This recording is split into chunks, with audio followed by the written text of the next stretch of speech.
दोस्तों नमस्कार। दोस्तों एक रिपोर्ट के अनुसार 1 जुलाई 2023 के बाद करीब 15 करोड़ लोगों का पैन कार्ड डीएक्टिव या इनऑपरेटिव हो चुका है। मतलब पैन कार्ड तो है उनके पास, लेकिन किसी काम का नहीं है। कहीं भी उस पैन नंबर का इस्तेमाल नहीं कर पाएंगे। यानी जहां जहां पैन नंबर की जरूरत पड़ेगी वहां अब उनका काम नहीं हो पाएगा। क्या आपका भी पैन डीएक्टिव या इनऑपरेटिव हो गया है? तो इस एपिसोड को शुरू से लेकर अंत तक देखिए। एपिसोड में आगे बताएंगे आपका पैन इनऑपरेटिव या डीएक्टिव क्यों हुआ है। अगर डीएक्टिव हो गया है तो उसे दोबारा एक्टिव कैसे कराएं, और डीएक्टिव रहने की स्थिति में आपको कौन कौन से काम जो कि पैसों से जुड़े हुए हैं उसे करने में दिक्कत आ सकती है या ज्यादा टीडीएस या टीसीएस देना पड़ सकता है। तो ये सब हम आपको एपिसोड में आगे बताएंगे। लेकिन सबसे पहले मैं आप सबसे गुजारिश करता हूं कि अगर अभी तक आपने इस YouTube चैनल को सब्सक्राइब नहीं किया है तो जल्दी से कर लें। साथ ही साथ अपने दोस्तों रिश्तेदारों को भी सब्सक्राइब करने के लिए कहें और वीडियो को ज्यादा से ज्यादा लोगों तक शेयर करें ताकि ज्यादा से ज्यादा लोगों तक जानकारी पहुंचे। तो चलिए आगे बढ़ते हैं। दरअसल पैन कार्ड से आधार नंबर को लिंक करने की समय सीमा 30 जून 2023 को समाप्त हो चुकी है। जिन लोगों का पैन आधार से लिंक नहीं हुआ है उसे 1 जुलाई 2023 से निष्क्रिय माना जा रहा है, यानी डीएक्टिव माना जा रहा है, इनऑपरेटिव माना जा रहा है। ऐसे में लोगों को डिपॉजिट, ट्रांजैक्शन, लोन और क्रेडिट से जुड़े कामों के लिए मुश्किलों का सामना करना पड़ सकता है या ज्यादा टीडीएस और टीसीएस देना पड़ सकता है। इस संबंध में आयकर विभाग की ओर से बताया गया है कि पैन आधार से लिंक न होने पर कौन कौन से काम आपके अटक सकते हैं या ज्यादा टीडीएस और टीसीएस देने पड़ सकते हैं। तो इसकी लिस्ट मैं आपको पहले बता दे रहा हूं। उसके बाद डीएक्टिव पैन को एक्टिव कैसे करेंगे उसके बारे में मैं आपको बताऊंगा। तो डीएक्टिव पैन होने के बाद जो पहला काम आप नहीं कर पाएंगे वह है एफडी और सामान्य बचत खाता छोड़कर कोई भी और अकाउंट नहीं खोल सकेंगे। दूसरा, ऐसे टैक्स पेयर्स आयकर रिटर्न दाखिल तो कर सकते हैं लेकिन डीएक्टिवेट पैन का इस्तेमाल करके रिफंड के लिए क्लेम नहीं कर पाएंगे। तीसरा, डीएक्टिवेट पैन के चलते लोग किसी भी डिपॉजिटरी या सिक्योरिटीज में डीमैट खाता नहीं खोल सकेंगे। आपको बता दूं कि शेयर बाजार में IPO, FPO, rights issue, bond वगैरह में निवेश करने के लिए निवेशकों के पास बैंक सेविंग्स अकाउंट के साथ साथ डीमैट अकाउंट भी होने चाहिए। डीमैट अकाउंट आपको सेबी से मान्यता प्राप्त शेयर ब्रोकर के यहाँ खुलवाना होता है। चौथा काम, जिनका पैन निष्क्रिय है वह होटल या रेस्टोरेंट में एक बार में 50,000 रुपए से ज्यादा का बिल पेमेंट नहीं कर पाएंगे। पांचवा काम, जिनका पैन निष्क्रिय है उन्हें गाड़ियों को खरीदने और बेचने पर ज्यादा टीडीएस देना होगा। छठा काम, जिनका पैन निष्क्रिय है वह विदेश यात्रा या फिर विदेशी मुद्रा में भी 50,000 रुपए से ज्यादा का भुगतान नहीं कर पाएंगे। सातवां काम, डीएक्टिवेट पैन के चलते बैंकों के ग्राहक क्रेडिट और डेबिट कार्ड के लिए भी अप्लाई नहीं कर सकेंगे। आठवां काम, अगर कोई म्यूचुअल फंड की यूनिट खरीदना चाहता है और उसका पैन डीएक्टिव है तो 50,000 रुपए से ज्यादा का ट्रांजैक्शन नहीं कर पाएगा। नौवां काम, किसी भी बैंकिंग या कोऑपरेटिव बैंक में भी एक दिन में 50,000 रुपए से ज्यादा जमा नहीं कर सकेंगे जिनका पैन निष्क्रिय हो चुका है। 10वां काम, बैंक ड्राफ्ट, पे ऑर्डर या चेक के लिए भी एक दिन में 50,000 रुपए से ज्यादा कैश पेमेंट नहीं कर सकेंगे जिनका पैन निष्क्रिय हो गया है वो लोग। 11वां काम, बैंक एफडी के लिए एक बार में 50,000 से ज्यादा या साल भर में 5 लाख रुपए से ज्यादा निवेश बैंक में या एनबीएफसी में या कोऑपरेटिव बैंक आदि में किसी भी जगह नहीं करा पाएंगे। 12वां काम, जीवन बीमा प्रीमियम के रूप में भी 50,000 रुपए से ज्यादा का ट्रांजैक्शन नहीं कर सकेंगे। 13वां काम, किसी अनलिस्टेड कंपनी के शेयर खरीदने या बेचने के लिए भी 1 लाख रुपए से ज्यादा का ट्रांजैक्शन नहीं हो सकेगा अगर आपका पैन निष्क्रिय हो चुका है, डीएक्टिवेट हो चुका है या इनऑपरेटिव हो चुका है तो। 14वां काम, 10 लाख रुपए से अधिक की अचल प्रॉपर्टी या 10 लाख से अधिक के स्टैम्प वाली प्रॉपर्टी की खरीद या बिक्री पर भी अधिक टीडीएस देना होगा अगर आपका पैन निष्क्रिय हो गया है तब। 15वां काम, किसी कंपनी या संस्थान द्वारा जारी डिवेंचर या बॉन्ड प्राप्त करने के लिए 50,000 रुपए से अधिक की राशि का भुगतान नहीं कर पाएंगे अगर आपका पैन निष्क्रिय हो गया है तब। 16वां काम, भारतीय रिजर्व बैंक यानी आरबीआई द्वारा जारी बॉन्ड प्राप्त करने के लिए उसे 50,000 रुपए से अधिक की राशि का भुगतान आप नहीं कर पाएंगे अगर आपका पैन निष्क्रिय हो गया है, इनऑपरेटिव हो गया है, डीएक्टिवेट हो गया है तब।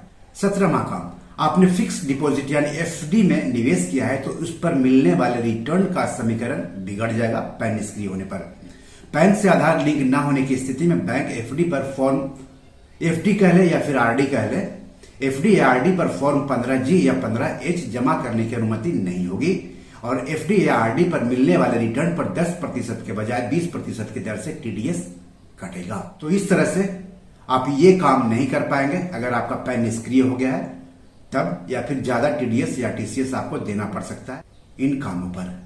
अब है कि इन कामों में से अगर आपको कोई काम करना हो तो आपका पैन तो एक्टिव होना चाहिए। तो अगर आपका पैन कार्ड डीएक्टिव है तो उसे एक्टिव कैसे करें वो भी जान लेते हैं। आपको दोबारा एक्टिव तो कराना ही होगा। दोस्तों आपको बता दूं कि central board of direct tax, जो कि ये इनकम टैक्स व्यवस्था को देखता है, कि एक नोटिफिकेशन के मुताबिक आप इनएक्टिव हो चुके पैन कार्ड को 1000 रुपए फीस देकर फिर से रीएक्टिवेट कर सकते हैं। आइए जानते हैं कि पैन कार्ड को रीएक्टिवेट करने का क्या प्रोसेस है। सबसे पहले तो आपको ये चेक करना है कि आपका पैन डीएक्टिवेट है या डीएक्टिवेट नहीं है, यानी एक्टिव है। तो कैसे पता करेंगे? आसान है। अगर आप यह नहीं जानते हैं कि आपका पैन कार्ड एक्टिव है या इनएक्टिव है तो आप इसे घर बैठे ही आसानी से ऑनलाइन चेक कर सकते हैं। इसे चेक करने के लिए सबसे पहले income tax e filing portal incometax.gov.in/ies/foportal/ पर जाए। इस पोर्टल का लिंक इस वीडियो के डिस्क्रिप्शन में आपको मिल जाएगा। यहां क्विक लिंक्स सेक्शन में जाकर वेरीफाई योर पैन सर्विस के ऑप्शन पर आपको क्लिक करना है। अब वेरीफाई योर पैन पेज पर अपना पैन नंबर, नाम और डेट ऑफ बर्थ के साथ मोबाइल नंबर दर्ज करना है। इसके बाद कंटिन्यू पर क्लिक करना है और ओटीपी दर्ज करना है। वेरिफिकेशन सक्सेस होते ही आपको अपनी स्क्रीन पर पैन का स्टेटस दिख जाएगा। अगर लिंक्ड रहेगा आधार से तो लिख करके आएगा पैन आधार लिंक्ड, अगर नहीं आएगा तो लिख करके आएगा पैन आधार नॉट लिंक्ड। तो इस तरह से आप चेक कर सकते हैं कि आपका पैन एक्टिव है या डीएक्टिवेट हो चुका है। अब है कि अगर आपको पता चल गया कि आपका पैन डीएक्टिवेट हो चुका है तो उसको कैसे रीएक्टिव करना है वो प्रोसेस भी जान लीजिए। अगर आपका पैन इनएक्टिव हो गया है तो इसे फिर से एक्टिवेट करने के लिए आपको इनकम टैक्स की फाइलिंग वेबसाइट पर जाना होगा, जिसकी जानकारी मैंने ऊपर दी है। वैसे इस पोर्टल का लिंक आपको इस वीडियो में मिल जाएगा। पोर्टल का लिंक आप जान लीजिए www.incometax.gov.in/iec/foportal/ पर जाना होगा। यहां ई पे टैक्स पर जाएं और अपनी पैन डिटेल्स दर्ज करें। इसके बाद चालान नंबर या ITNS 280 पर जाएं और फीस पेमेंट करें। इसके बाद असेसमेंट ईयर सेलेक्ट करके एड्रेस दर्ज करें, फिर कैप्चा कोड भरें और प्रोसीड टैब पर क्लिक कर दें। यह प्रोसेस पूरा करने के 30 दिन बाद आपका पैन फिर से एक्टिव हो जाएगा। आपको रीएक्टिव करने के लिए 1000 रुपए का पेनल्टी भी देना है, तो कैसे पेनल्टी का भुगतान करेंगे वो भी जान लीजिए।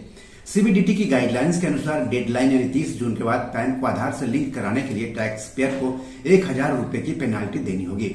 इसका मतलब हो गया कि अगर आपका भी पैन डीएक्टिवेट हो गया है तो अब आपको 1000 रुपए देने होंगे। यह पेनल्टी जमा कराने के लिए आपको बैंक से चालान बनवाना होगा। इनकम टैक्स के ई फाइलिंग पोर्टल पर बताया गया है कि आप किन बैंकों से चालान बनवा सकते हैं। चाहे तो यहाँ भी आप बैंक का नाम जान लीजिए।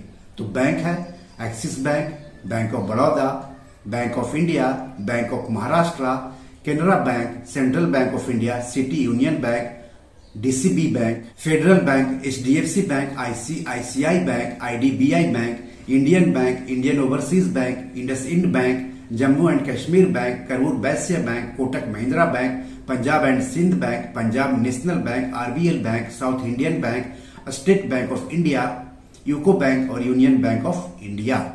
वैसे अगर आपको ऑनलाइन खुद से पैन रीएक्टिवेट कराने में दिक्कत आ रही है तो आप अपने नजदीकी CSC यानी कस्टमर सर्विस सेंटर पर जाकर के ये काम करवा सकते हैं। हालांकि कस्टमर सर्विस सेंटर पर आपसे पेनाल्टी यानी जो 1000 रुपया है उसके अलावा भी फीस वसूला जा सकता है, तो इसकी जानकारी आप ले लीजिएगा। आपको रीएक्टिव हो चुके पैन के लिए 1 महीने का इंतजार करना होगा। बैंक से चालान बनवाने के बाद आप ऑनलाइन ही पैन को आधार से लिंक कर सकते हैं।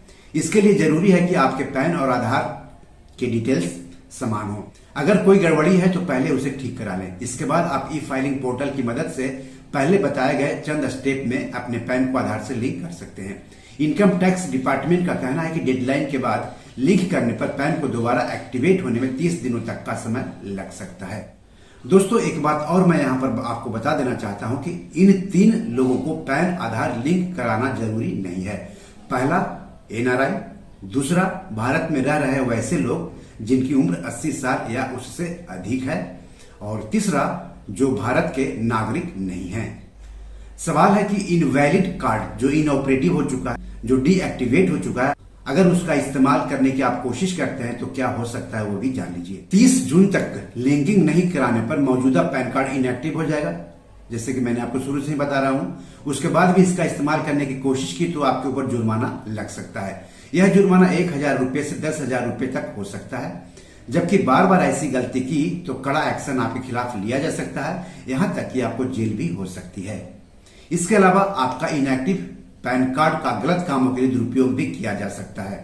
इसलिए पैन कार्ड को डीएक्टिव मत रहने दें, उसे जल्द से जल्द फिर से एक्टिव करा लें या रीएक्टिव करा लें, जैसे कि मैंने ऊपर बताया है पूरा प्रोसेस, उसको अपना करके। तो बी योर मनी मैनेजर में आज इतना ही। धन्यवाद, नमस्कार।